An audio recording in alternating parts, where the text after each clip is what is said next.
Vous écoutez le deuxième épisode de l'affaire Barbeau-Livet. Alors que les enquêteurs la ramènent en cellule, ils décident de créer un choc. La garde à vue doit avancer. Quand on va la coucher pour sa première nuit, avant de fermer la porte, on lui dit « Voilà, Madame Livet, on vous informe que Didier Barbeau est également en garde à vue. Maréchal des logis-chefs Glo, section de recherche. Bonne nuit, on ferme la porte. » La jeune femme est bouleversée. Comment doit-elle réagir? Qu'est-ce que Didier a raconté à leur sujet? Le lendemain, mercredi 27 novembre 2013 à 9h, elle demande l'assistance d'un avocat.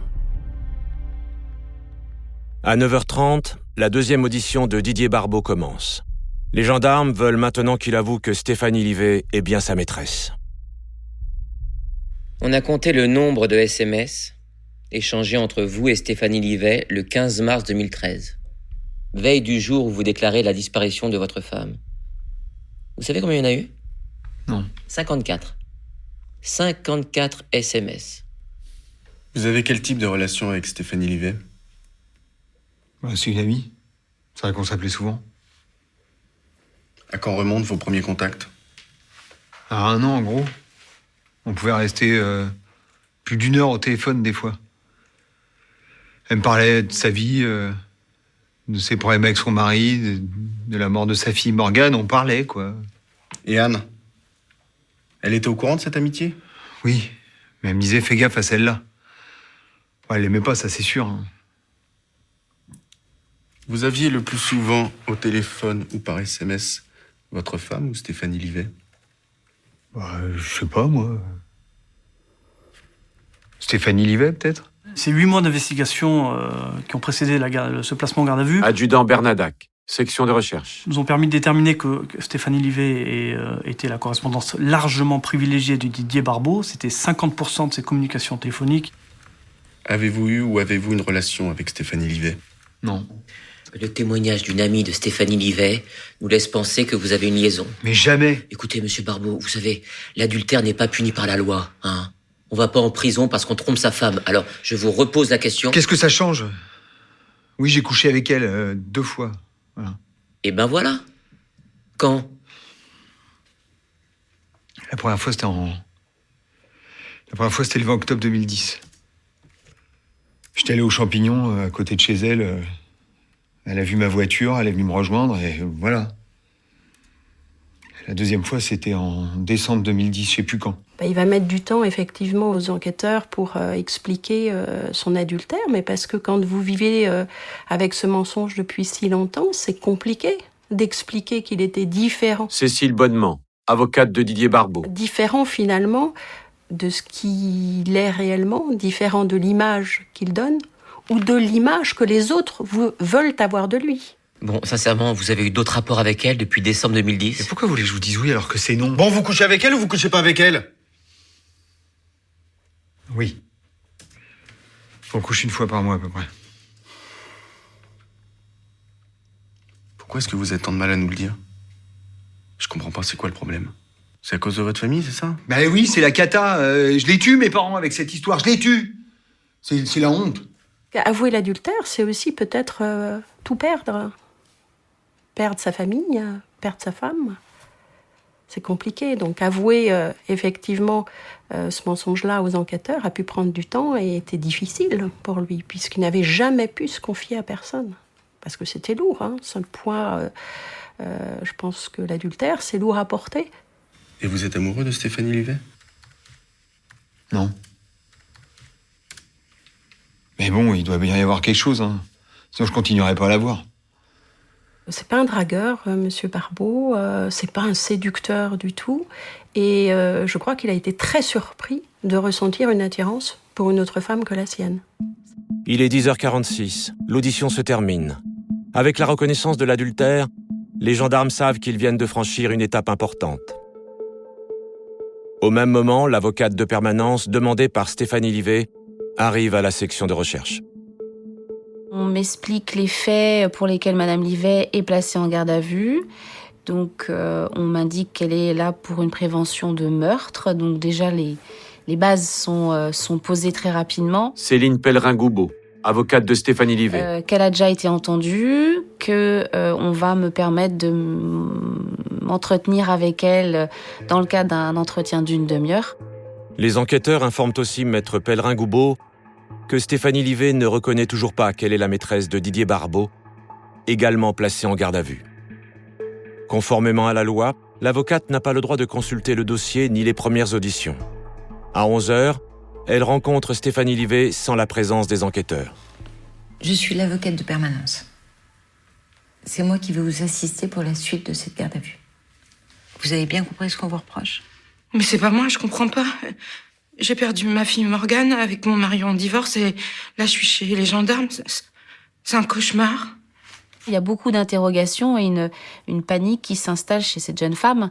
Donc mon rôle, il est à la fois de lui expliquer comment la procédure va se dérouler, qu'est-ce qui va se passer, quel est mon rôle, et éventuellement, comment est-ce que ça peut se profiler pour la suite. D'après ce que j'ai compris, on vous a déjà interrogé 2 fois, c'est ça? Mais mes mômes qui s'en occupent là. Noah, il a que 2 ans. Ils vous ont dit quoi, les gendarmes? Ne vous inquiétez pas pour vos enfants. Ils sont pris en charge. Les gendarmes ont l'habitude. Vous, concentrez-vous sur ce qui se passe maintenant. Vous savez aussi que Didier Barbeau est en garde à vue? Oui, je sais ça. Mais faut que je dise qu'on est ensemble ou pas?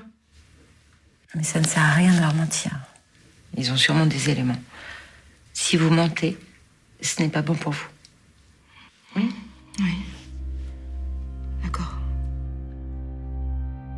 L'entretien est terminé. Maître Pellerin-Goubeau laisse sa cliente sous la surveillance des gendarmes. À 11h40, les enquêteurs interrogent une nouvelle fois Didier Barbeau. Avec les éléments matériels du dossier, ils veulent maintenant pousser leur avantage et mieux le mettre sous pression.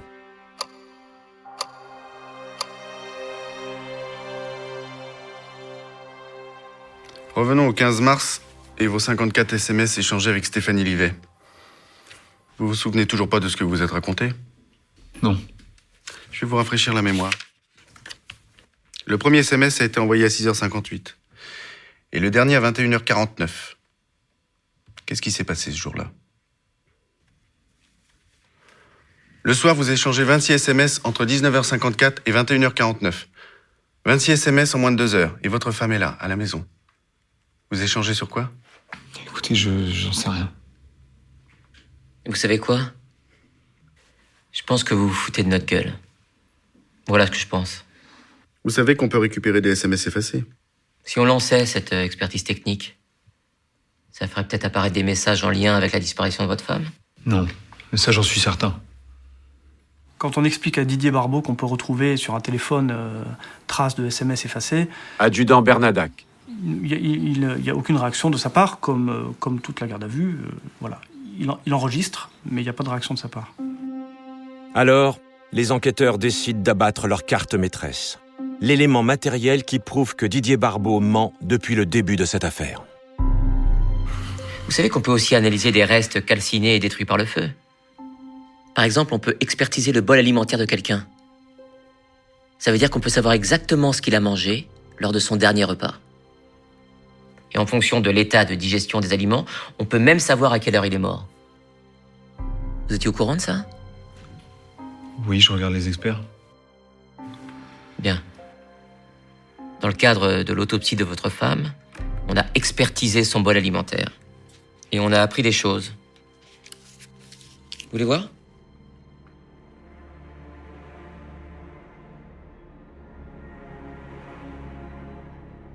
Lorsque le corps d'Anne Barbeau est découvert le 28 mars 2013, son état de carbonisation ne permet pas de savoir à quelle date le meurtre a été commis. Lors de l'autopsie, le médecin légiste parvient à identifier quelques résidus alimentaires dans l'estomac de la victime. Il prend alors une initiative décisive. On fait le choix de recueillir ces éléments, de les faire acheminer dans un laboratoire qui est spécialisé à Paris. Stéphane Malbranc, médecin légiste. Dans la durée d'estimation du temps de digestion et dans l'analyse des contenus alimentaires. Eh bien, le temps de digestion, ça va être le marqueur indirect de la date du décès. Presque de l'heure du décès. Et ça, c'est capital. Les résultats sont formels. Parmi les résidus, il y a des restes de viande et d'un féculent, des aliments compatibles avec les galettes au jambon, celles du dernier dîner pris le 15 mars par Didier et Anne Barbeau. Cette expertise apporte une autre information essentielle. Traditionnellement, l'estomac se vide après un repas au-delà de 4 heures. Là, on retrouve un estomac qui, lui, contient encore une partie d'éléments qui ne sont pas entièrement digérés. Donc on peut dire que le décès intervient entre 20 minutes et 2 heures après son dernier repas. Au vu de ces analyses, votre femme est morte le 15 mars, entre 20h30 et 22h30. C'est pas possible. C'est pas possible, ça, je l'ai vu le lendemain dans le lit. Non. Je suis pas fou. Ça, c'est ce que vous dites vous, mais votre femme ne s'est jamais levée le matin du 16 mars, et elle n'a pas pris sa voiture non plus, parce qu'elle est morte dans la nuit. Qu'est-ce qui s'est passé? J'en sais rien. J'ai rien à dire. Ok, on s'arrête là. Il était beaucoup moins serein. Il avait son regard qui partait un petit peu à droite à gauche. Il était beaucoup moins calme et détendu que les auditions précédentes. Donc on a mis fin à l'audition à ce moment-là, dans le but de le faire réfléchir un petit peu.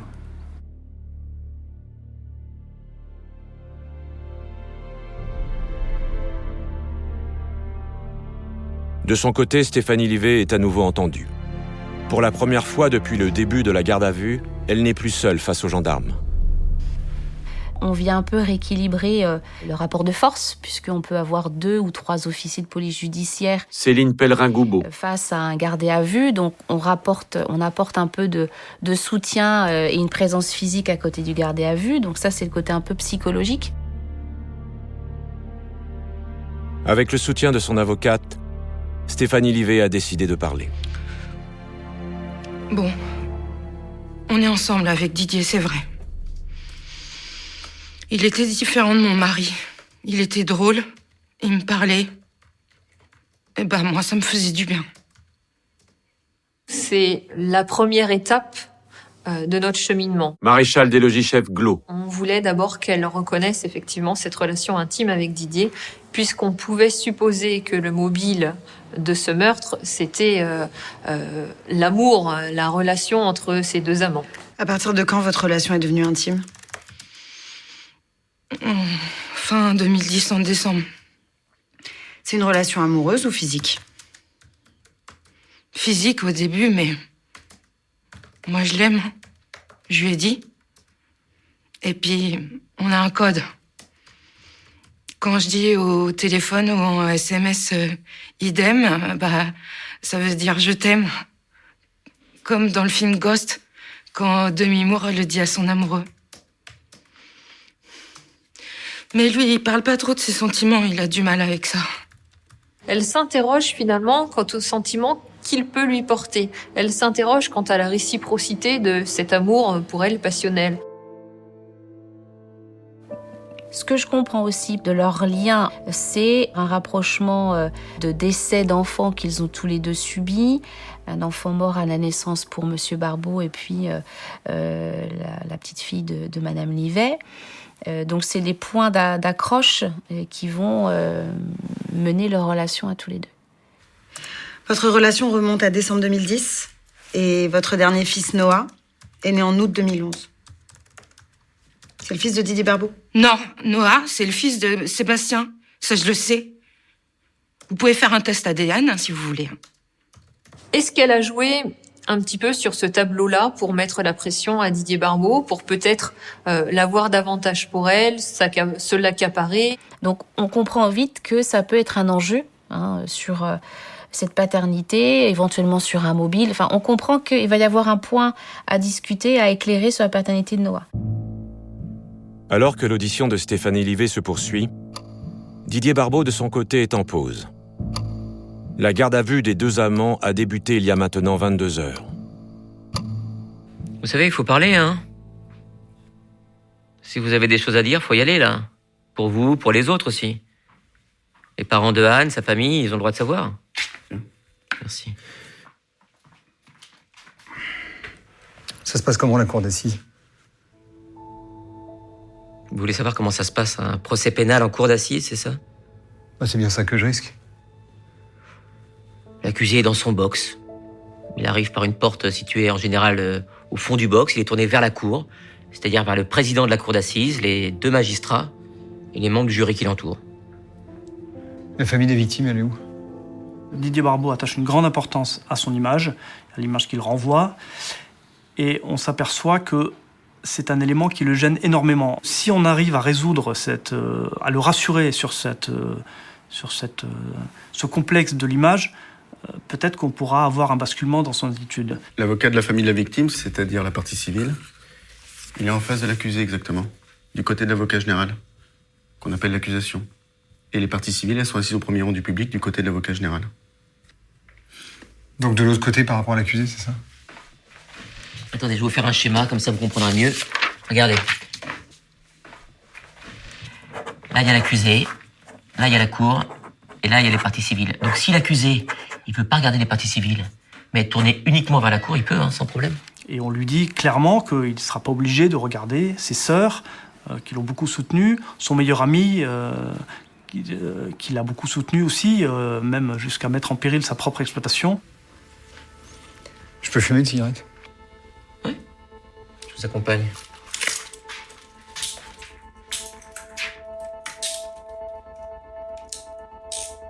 Alors que Didier Barbeau descend dans la cour de la gendarmerie, Stéphanie Livet est toujours en audition. Revenons à cette soirée du 15 mars. Vous avez eu au téléphone Anne ou Didier Barbeau? J'ai peut-être eu Didier, oui. On va être plus offensif pour la mettre face à ses contradictions et puis pour l'obliger un petit peu à se révéler. On va la cloisonner un peu plus. Voilà, on va être à sa roue et on va la pousser. Entre 19h54 et 21h49, vous avez échangé 26 SMS. C'est pas mal pour une seule soirée. C'est pas tout. À minuit et demi, votre portable active une cellule qui couvre la forêt de Chanvaux. Vous savez, c'est là où on a retrouvé le corps d'Anne. Le portable de Didier n'active aucune cellule ce soir-là. Donc vous êtes allée toute seule dans la forêt en pleine nuit? Est-ce qu'on peut faire une pause là? Non.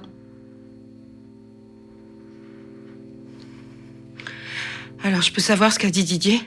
Non plus, non. On sent que c'est l'entonnoir, Donc on a de moins en moins de portes d'issue et qu'on arrive vers la reconnaissance de la relation extra-conjugale. Donc plus on avance, plus on sent qu'on a des choses qu'on a cachées et on voit bien que ça va être compliqué. Bon, en fait Didier m'a dit de venir ce soir-là. Où? Chez lui. Mais je pouvais pas parce que je savais qu'Anne était là aussi. Il est quelle heure quand il vous demande de venir? Je sais pas. Tard. Mais c'est pas moi. Et j'ai rien fait. Et j'ai rien fait. Si vous avez rien fait, c'est qui alors? En fait, ce soir-là, Didier m'a dit de venir le chercher dans la forêt. J'arrive et là, il est à pied. Et il me dit de le ramener chez lui. Et là, au loin, je vois des flammes.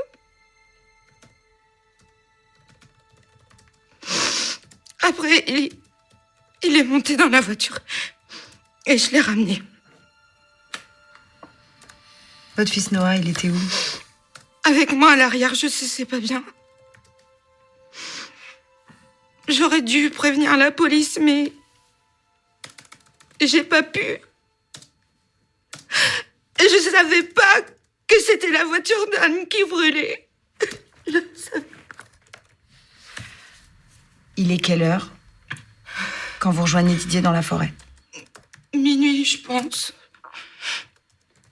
Quand Didier vous rejoint dans la voiture, il vous dit quelque chose? Il me dit ça y est, c'est fait. Et vous lui répondez quoi? Rien. J'ai pas parlé. Je l'ai ramené chez lui, c'est tout. c'est matériellement possible qu'elle ait peut-être simplement servi de chauffeur pour amener Didier à son domicile. C'est envisageable, c'est à prendre en considération. On va s'arrêter là. Maître, vous avez des questions à poser à votre cliente? Non.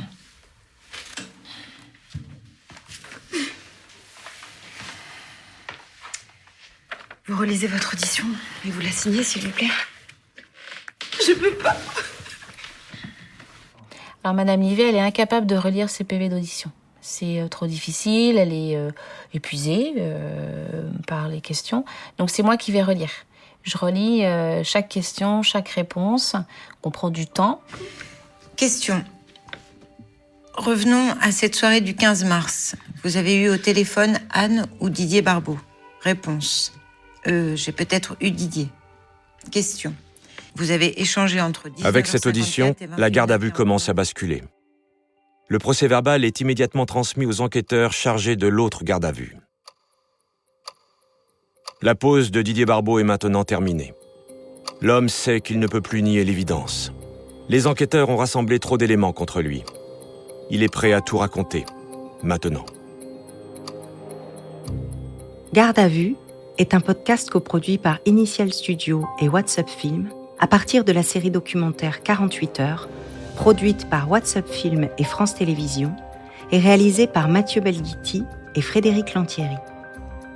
Production exécutive du podcast, Initial Studio. Production éditoriale, Sarah Koskiewicz et Mandy Lebourg.